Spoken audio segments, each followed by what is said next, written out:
श्री शिवाय नमस्तुभ्यम। जय माता रानी। दोस्तों, आपके अपने चैनल धर्म साधना में आपका बहुत बहुत स्वागत है।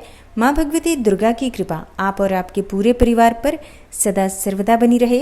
दोस्तों, प्रदोष का दिन शिव और शक्ति की आराधना करने का सर्वश्रेष्ठ दिन होता है। शास्त्रों के अनुसार आज के दिन यानी त्रयोदशी तिथि की संध्या काल में भगवान शिव और शक्ति की आराधना जो भी भक्त करते हैं उनकी समस्त मनोकामनाएं भगवान भोलेनाथ की कृपा से पूर्ण होती है और किसी भी प्रकार की परेशानी जीवन में हो वो समस्त प्रकार की परेशानियों से भगवान भोलेनाथ की कृपा से मुक्ति मिल जाती है। क्योंकि शास्त्रों के अनुसार प्रदोष काल में त्रयोदशी तिथि के दिन संध्या काल के समय में भगवान शिव कैलाश पर्वत पर प्रसन्न होकर नृत्य करते हैं।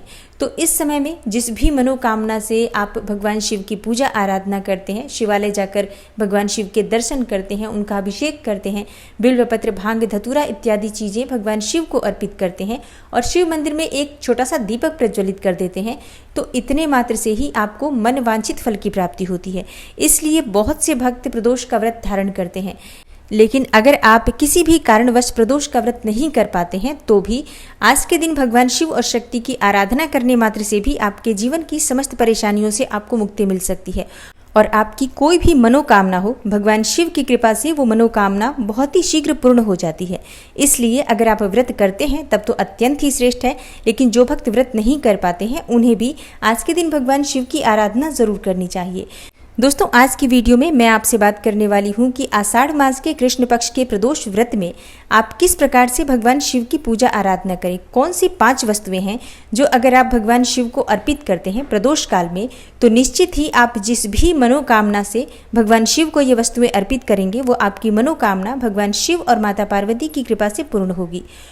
और रवि प्रदोष के दिन भगवान सूर्यदेव की पूजा आराधना किस प्रकार से करनी चाहिए, कौन सी वस्तु उन्हें अर्पित करने से सूर्यदेव की कृपा हमें प्राप्त होती है, सरकारी नौकरी में आ रही बाधाएं दूर होती हैं, संतान प्राप्ति में आ रही बाधाएं दूर होती हैं, अच्छे स्वास्थ्य की प्राप्ति होती है और मान सम्मान की प्राप्ति होती है, पद और प्रतिष्ठा की प्राप्ति होती है, अपार धन संपदा की प्राप्ति होती है। तो कौन सी चीज़ें हमें भगवान सूर्यदेव को अर्पित करनी चाहिए आज के दिन और किस प्रकार से भगवान शिव की पूजा आराधना करनी चाहिए, तो बहुत ही अचूक उपाय आज की वीडियो में मैं आपसे शेयर करने वाली हूँ। इसलिए वीडियो को पूरा ज़रूर देखिए और अगर आपको आज की वीडियो अच्छी लगे तो लाइक भी ज़रूर कीजिए, शेयर भी ज़रूर कीजिए फैमिली फ्रेंड्स के साथ। और चैनल पर पहली बार आए हैं, अगर अभी तक आपने चैनल को सब्सक्राइब नहीं किया है तो आज की वीडियो अगर आपको अच्छी लगे तो चैनल को सब्सक्राइब ज़रूर कर लीजिए और बेल बटन को भी प्रेस कर लीजिए। तो इससे ये होगा कि इस चैनल पर जो नई वीडियो अपलोड होंगी उनकी नोटिफिकेशन आपको सही समय पर प्राप्त होगी।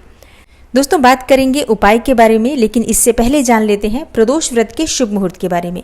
प्रदोष की तिथि कब प्रारंभ होगी, कब समाप्त होगी और कब हमें पूजा करनी चाहिए प्रदोष काल की।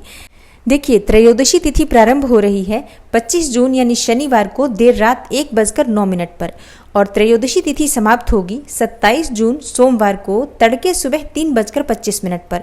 तो व्रत हमें 26 जून को धारण करना है और शुभ मुहूर्त है पूजा का शाम को। प्रदोष काल की पूजा का जो शुभ मुहूर्त है शाम 7:23 से 9:23 तक। तो ये प्रदोष काल की पूजा का शुभ मुहूर्त है और इसी शुभ मुहूर्त में आपको भगवान शिव और शक्ति की आराधना करनी चाहिए। दोस्तों, अगर आप प्रदोष व्रत के नियम और पूजा विधि के बारे में जानना चाहते हैं तो चैनल पर वीडियो पहले से अपलोड है, आप उसे देख सकते हैं। उस वीडियो में भी मैंने बहुत ही अचूक उपाय शेयर किए हैं, तो आप चाहें तो उनमें से भी कुछ उपाय कर सकते हैं। दोस्तों, प्रदोष व्रत में भगवान शिव और शक्ति की तो आराधना की ही जाती है, उनके साथ जिस भी दिन ये प्रदोष का व्रत पड़ता है उस दिन के स्वामी की भी विशेष रूप से आराधना की जाती है और उस दिन का महत्व बढ़ जाता है जब प्रदोष का व्रत उस दिन पड़ जाता है। जैसे कि इस बार जो प्रदोष का व्रत है रविवार के दिन है, तो आज के दिन सूर्य भगवान की पूजा आराधना करने से मन की सभी कामनाएं पूर्ण होती हैं। जैसे आपको धन प्राप्ति की कामना है, सरकारी नौकरी की कामना है, सरकारी नौकरी के लिए बहुत समय से प्रयास कर रहे हैं, संतान प्राप्ति में बहुत सारी बाधाएं आ रही हैं, या फिर आपका स्वास्थ्य अच्छा नहीं रहता है, बहुत लंबे समय से आप बीमार रहते हैं, या जन्म कुंडली में सूर्य कमजोर है, तो ऐसी अवस्था में मान सम्मान में कमी आती है, परिवार में समाज में मान प्रतिष्ठा नहीं मिल पाती है। तो इसलिए आज का जो दिन है आपके लिए सर्वश्रेष्ठ है।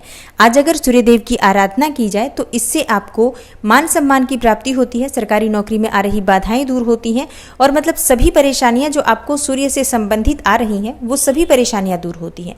तो आज आपको सूर्यदेव की आराधना किस प्रकार से करनी है, देखिए। प्रदोष व्रत के दिन प्रातःकाल जल्दी उठ जाइए। जल्दी का मतलब होता है वैसे तो ब्रह्म मुहूर्त में उठना चाहिए, लेकिन अगर आप ब्रह्म मुहूर्त में नहीं उठ पाते हैं तो ऐसे में आप सूर्योदय से पहले उठकर स्नान कर लीजिए।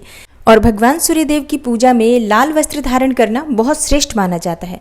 तो अगर आप लाल रंग के वस्त्र धारण करके भगवान सूर्य की पूजा करते हैं तो अत्यंत ही श्रेष्ठ होगा।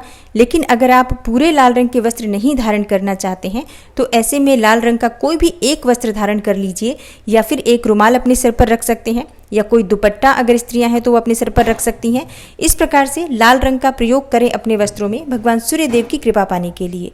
इसके बाद तांबे का एक पात्र ले लीजिए, उस पात्र में आप जल भर लीजिए और जल में आपको रोली डालना है, अक्षत डालना है। अक्षत जो कि साबुत चावल होते हैं, बिल्कुल भी खंडित चावल पूजा में प्रयोग नहीं करना चाहिए। गुड़ डालें और इसके बाद लाल पुष्प अवश्य डालें। अब बहुत से भक्तों का प्रश्न होता है कि लाल पुष्प हमारे पास उपलब्ध ही नहीं है, हम क्या करें। देखिए, कोई ना कोई लाल पुष्प तो ज़रूर मिल जाता है, गुलाब के फूल तो बहुत आसानी से मिल जाते हैं। तो आप अगर उपलब्ध हो तो ज़रूर डाल लीजिए, ना हो तो कोई बात नहीं। लेकिन प्रयास करना चाहिए कि जब भी आप रविवार को भगवान सूर्यदेव की पूजा कर रहे हैं तो उस दिन कम से कम लाल पुष्प आपके पास उपलब्ध हो। इससे भगवान सूर्यदेव की विशेष कृपा आपको प्राप्त होती है। तो ये पांचों चीज़ें आप एक तांबे के पात्र में डालकर भगवान सूर्यदेव को जल अर्पित कीजिए। जल अर्पित करते समय भगवान सूर्यदेव को देखते हुए जल अर्पित करना है, उगते हुए सूर्य को जल अर्पित करना है। तो जब आसमान में भगवान सूर्य की लालिमा उपस्थित हो उसी समय भगवान सूर्य को देखते हुए पूर्व दिशा की तरफ मुख करके आपको जल अर्पित करना है। ओम घृणी सूर्याय नमः या गायत्री मंत्र के द्वारा आप जल अर्पित कर सकते हैं। और जल अर्पित करने के बाद 3 बार भगवान सूर्यदेव की क्लॉकवाइज परिक्रमा कीजिए और भगवान सूर्यदेव से अपनी मन की कामना कहते हुए उनसे पूर्ण करने के लिए प्रार्थना कीजिए। इसके बाद आप अपने घर के मंदिर में आ जाइए, विधि विधान से भगवान शिव की पूजा आराधना कीजिए। और हाँ, भगवान सूर्यदेव की विशेष कृपा पाने के लिए आदित्य हृदय स्तोत्र का पाठ अपने घर के मंदिर में बैठकर 3 बार कर लीजिए। और अगर आप 3 बार नहीं कर पाते हैं तो कम से कम 1 बार आदित्य हृदय स्तोत्र का पाठ अवश्य कीजिए। आप चाहे तो हिंदी में पढ़ सकते हैं, चाहे तो संस्कृत में पढ़ सकते हैं, और अगर आप बिल्कुल भी पढ़ नहीं सकते हैं तो आप मोबाइल पर सुन भी सकते हैं। रवि प्रदोष के दिन भगवान सूर्य की ये आराधना अगर आप कर लेते हैं आज के दिन, तो यकीन मानिए आपके जन्म कुंडली में सूर्यदेव चाहे जितने भी कमजोर स्थिति में हो, उनकी वजह से आपको जो भी परेशानियां आ रही हैं, बहुत शीघ्र आपको इस सभी परेशानी से मुक्ति मिल जाएगी और आपको आपके जीवन में आपके कार्यों में सफलता मिलने लग जाती है। बात करें दूसरे उपाय के बारे में। देखिए, ये उपाय आपको प्रदोष काल में करना है, क्योंकि भगवान शिव की पूजा प्रदोष काल में विशेष प्रभावशाली होती है। वैसे आप सुबह भी कर सकते हैं अगर आपके पास शाम को समय ना हो तो, लेकिन शाम का समय ही विशेष महत्वपूर्ण होता है प्रदोष के व्रत में। तो शाम के समय आप स्नान कर लीजिए, साफ स्वच्छ वस्त्र धारण कर लीजिए। और अगर आप स्नान नहीं करना चाहते हैं तो ऐसे में आप हाथ पांव मुंह धोकर अपने वस्त्र अवश्य बदल लीजिए। इसके बाद भगवान भोलेनाथ की पूजा की सभी सामग्री लेकर शिवालय चले जाइए, क्योंकि शिवालय में जाकर ही अगर आप कोई उपाय करते हैं तो उसका फल बहुत शीघ्र प्राप्त होता है। शास्त्रों के अनुसार भगवान शिव त्रयोदशी तिथि की प्रदोष काल में शिवलिंग में साक्षात विराजमान होते हैं। तो जब साक्षात भगवान शिव की हम पूजा आराधना करते हैं तो उसका फल हमें बहुत शीघ्र प्राप्त होता है। इसलिए प्रदोष व्रत की जो पूजा होती है, प्रदोष व्रत जो होता है, बहुत शीघ्र फलीभूत होता है। जो लोग भी प्रदोष का व्रत करते हैं उनकी मनोकामनाएं बहुत शीघ्र पूर्ण होती हैं, क्योंकि प्रदोष व्रत में प्रदोष काल की पूजा ही इतनी महत्वपूर्ण होती है। तो इस समय में आपको क्या करना है, आपको एक पात्र लेना है। कोई सा भी आप पात्र ले सकते हैं, चाहे तो तांबे का ले लीजिए या स्टील का ले सकते हैं, पीतल का ले सकते हैं, चांदी का ले सकते हैं, जो भी पात्र आपके पास उपलब्ध हो। एक पात्र ले लीजिए, उसमें आपको जल लेना है। थोड़ा सा गंगा जल पहले डाल लीजिए, फिर उसके बाद आप उसमें जल डाल लीजिए। बेलपत्र आपको चाहिए, अगर आपको 5 बेलपत्र मिल जाते हैं अत्यंत ही श्रेष्ठ होगा। 5 बेलपत्र ना मिले तो जितने भी बिल्वपत्र आपको मिल जाते हैं, जैसे एक भी बिल्वपत्र आपको मिल जाता है तो आप उस जल के पात्र में डाल लीजिए। हरी मूंग जो साबुत वाली होती है, वो साबुत हरी मूंग आपको उस जल के पात्र में डालनी है। गिनने की आवश्यकता नहीं है, अपने हाथ से उठाकर थोड़ा सा डाल दीजिए, चुटकी भर या 2 चुटकी, ऐसे ही बिना गिने आप थोड़ा सा हरा मूंग उस जल के पात्र में डाल दीजिए। और शमी का पत्ता अवश्य होना चाहिए। शमी का पत्ता भगवान शिव को अर्पित करने से समस्त प्रकार के कष्टों से मुक्ति मिल जाती है, समस्त प्रकार के पापों से मुक्ति मिल जाती है। और शास्त्रों में शमी के पत्र का इतना अधिक महत्व बताया गया है कि शमी का पत्र भगवान भोलेनाथ को अर्पित करने से समस्त प्रकार के पापों से मुक्ति मिल जाती है और मोक्ष की प्राप्ति होती है। और शमी पत्र बहुत आसानी से मिल जाता है। आजकल तो लोग अपने घर के आसपास ही अपनी बालकनी में या आंगन में लगाने लगे हैं। तो अगर आपके पास उपलब्ध है अत्यंत श्रेष्ठ है, नहीं तो कहीं से भी उपलब्ध कर लीजिए थोड़े से शमी के पत्ते। इसके बाद आपको थोड़ा सा गुड़ डालना है। तो एक बार फिर से आपको दोहरा देती हूँ, एक पात्र में आपको गंगा जल लेना है, बिल्व पत्र उसमें डाल दीजिए, हरी मूंग के कुछ दाने डाल दीजिए और शमी पत्र और गुड़, ये पांचों वस्तुएं उस पात्र में डालकर भगवान शिव के मंदिर चले जाइए और शिवालय जाकर भगवान शिव को अर्पित कीजिए। और जब आप मंदिर जा रहे हैं तो एक धतूरा अपने साथ जरूर लेकर जाइए। जल अर्पित करने के बाद वो धतूरा भगवान शिव पर जरूर अर्पित कीजिए। अपने मन की जो परेशानियां हैं, जो समस्याएं हैं, जो भी संकट या परेशानी से आप जूझ रहे हैं, उन सभी समस्याओं का मन में स्मरण करते हुए भगवान शिव से अपनी बात कहते हुए धतूरे का जो फल है वो अर्पित कर दीजिए। एक दिया प्रज्वलित कर दीजिए भगवान शिव के मंदिर में, चाहे शुद्ध घी का या तिल तेल का, जो भी दीपक आपके पास उपलब्ध हो। शिव मंदिर में संध्या काल में दीपक अवश्य प्रज्वलित करना चाहिए।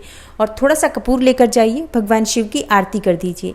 कर्पूर गौरम करुणावतारम संसार सारम भुजगेंद्रहारम सदा वसंतम हृदयारविंदे भवम भवानी सहितम नमामि। इस प्रकार से मंत्र का जप करते हुए भगवान शिव की आप आरती कीजिए और इसके बाद थोड़े समय मंदिर में रुकिए। आप बैठकर भगवान शिव से प्रार्थना कीजिए, जाने अनजाने हुई गलतियों के लिए क्षमा प्रार्थना कीजिए और भगवान शिव आपकी मनोकामना बहुत शीघ्र पूर्ण करें, इसके लिए प्रार्थना कीजिए। जो भी समस्याएं आपके जीवन की हैं, भगवान शिव से प्रार्थना कीजिए कि बहुत शीघ्र आपकी परेशानियों से, समस्याओं से आपको मुक्ति मिले। और पूजा पूर्ण होने के बाद प्रसन्न मन से अपने घर आ जाइए। देखिए, जब हम पूजा करते हैं पूरी तरह से सकारात्मक होकर पूजा करनी चाहिए और जो भी हम पूजा करते हैं, प्रार्थना करते हैं, मन में ये विश्वास रखना चाहिए कि भगवान शिव हमारी प्रार्थना सुन रहे हैं और बहुत शीघ्र हमारी प्रार्थना स्वीकार्य होगी। और हाँ, थोड़ा समय लग सकता है, धैर्य बनाए रखिए। ये उपाय अगर आप 5 प्रदोष लगातार करते हैं तो विश्वास रखिए आपकी कोई भी परेशानी हो बहुत शीघ्र दूर होगी और कोई भी आपकी मनोकामना हो, चाहे धन प्राप्ति की हो, संतान प्राप्ति की हो, शीघ्र विवाह की कामना हो या कोई और भी मनोकामना आपके जीवन की हो, तो आपकी वो मनोकामना अवश्य ही भगवान शिव और शक्ति की कृपा से पूर्ण होती है। और आज के दिन माता पार्वती को लाल पुष्प अवश्य अर्पित करना चाहिए। गुड़हल या गुलाब कोई भी पुष्प आपके पास उपलब्ध हो तो माँ पार्वती को लाल पुष्प अर्पित करें और विधि विधान से माँ पार्वती की भी पूजा करें। सुहागन स्त्रियों को माँ पार्वती को आज के दिन श्रृंगार की वस्तुएं भी अर्पित करनी चाहिए और सिंदूर भी माँ को अवश्य अर्पित करना चाहिए। इससे अखंड सौभाग्य की प्राप्ति होती है, दाम्पत्य जीवन सुखमय होता है, पति पत्नी के रिश्ते मधुर होते हैं। तो बहुत ही श्रेष्ठ माना जाता है प्रदोष का व्रत और प्रदोष का व्रत करने मात्र से ही जीवन की समस्याएं दूर हो जाती हैं। और आज जो मैंने उपाय आपको बताए हैं ये आप बिना व्रत किए भी कर सकते हैं, इसके लिए आपको व्रत करने की आवश्यकता नहीं है। लेकिन आज के दिन आपको तामसिक चीजों का त्याग अवश्य करना चाहिए, जैसे कि लहसुन, प्याज, मांस, मदिरा। आज इन चीजों का सेवन मत कीजिए और भगवान शिव की पूजा करते समय ओम नमः शिवाय या महामृत्युंजय मंत्र, किसी भी मंत्र का आप जप कर सकते हैं, किसी भी स्तोत्र का आप पाठ कर सकते हैं। तो आशा करती हूँ कि आज की वीडियो से आपको लाभ अवश्य होगा और अगर आपको आज की वीडियो अच्छी लगी हो, थोड़ी सी भी आपके लिए हेल्पफुल हो, तो वीडियो को लाइक ज़रूर कीजिए, शेयर भी ज़रूर कीजिए फैमिली फ्रेंड्स के साथ। और चैनल पर पहली बार आए हैं, अगर अभी तक आपने चैनल को सब्सक्राइब नहीं किया है तो आज की वीडियो अगर आपको अच्छी लगे तो चैनल को सब्सक्राइब ज़रूर कर लीजिए और बेल बटन को भी प्रेस कर लीजिए। तो इससे ये होगा कि इस चैनल पर जो नई वीडियो अपलोड होंगी उनकी नोटिफिकेशन आपको सही समय पर प्राप्त होगी। मैं मिलती हूँ आपसे अगली वीडियो में, तब तक के लिए नमस्कार।